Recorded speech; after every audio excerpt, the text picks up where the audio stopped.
Good evening, I'm Brooke Katz. Doug has the night off. As coronavirus cases spread in part of Texas, the fear about the virus is spreading too. As of tonight, there are 8 total cases of coronavirus in the Houston area. Every single patient is thought to have contracted the virus on a trip to Egypt before bringing it back to Texas. Now health officials trying to track down everywhere they went, who else they might have been exposed to try to limit the stop the spread. And one of the largest and highest profile events in the city of Austin each year is now canceled because of concerns about coronavirus. The COVID-19 threat is growing across the United States, and that threat is growing locally because of what's happening in the rest of the United States and across the world.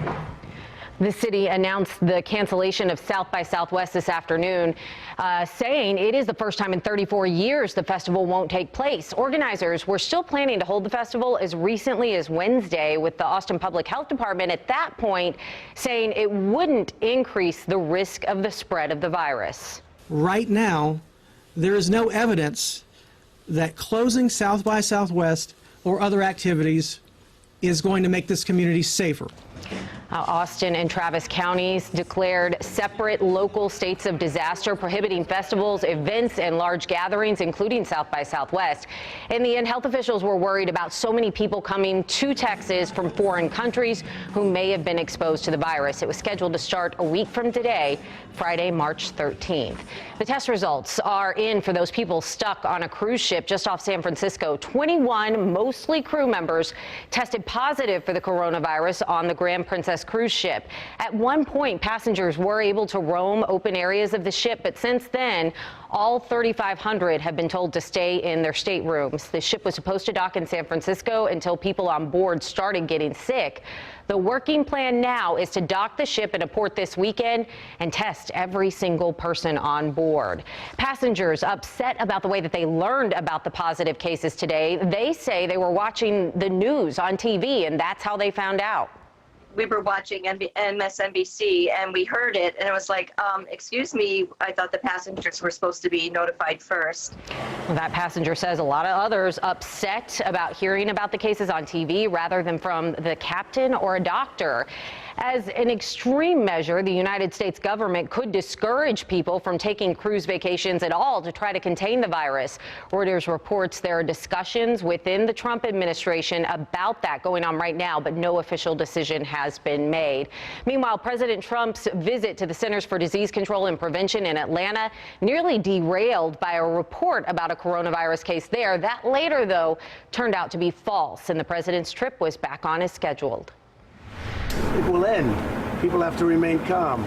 President Trump and members of his coronavirus task force toured the Centers for Disease Control and Prevention in Atlanta. We've had 11 deaths, and they've been largely old people who were susceptible to what's happening. The death toll has since risen. Many were patients at this suburban Seattle nursing home, which is under local and federal investigation. A team of medical professionals is set to arrive Saturday to help care for patients at the Life Care Center. Seattle area officials issued warnings. We must prepare this region for the inevitable continued spread of this virus, at least in the short run. The University of Washington canceled in-person classes for the next several weeks. 50,000 students will attend class and take final exams virtually.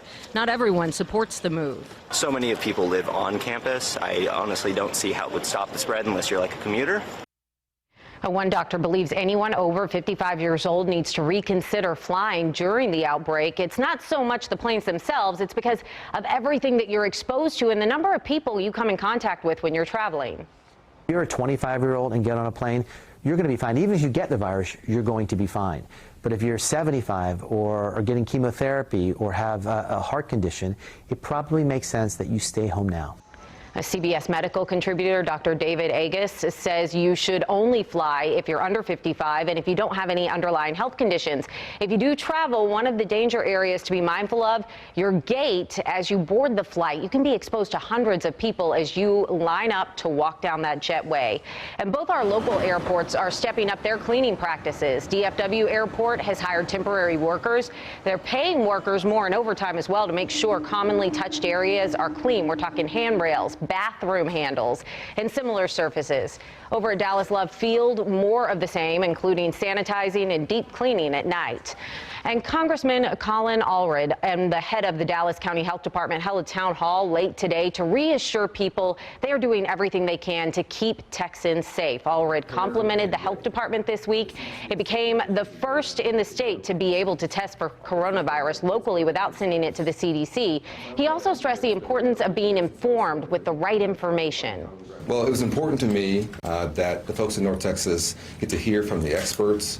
We can combat any misinformation that's out there about this virus and also put out the information of what the most effective ways are to prepare yourself and your family and your business for what may be coming. And among the ways to prepare emphasized at that town hall, wash your hands, and if you're feeling sick, stay at home. Common sense advice. Baylor College of Medicine, Dr. Peter Hotez traveled from Texas to Washington today to tell lawmakers how dangerous the coronavirus is. Look what this virus did in that nursing home in Kirkland, Washington. Most at-risk older Americans and those in close quarters like nursing homes. Coming up later, the doctor and his Texas team were developing a vaccine for this kind of outbreak decades ago. Why they think it could have promise at stopping the current coronavirus outbreak.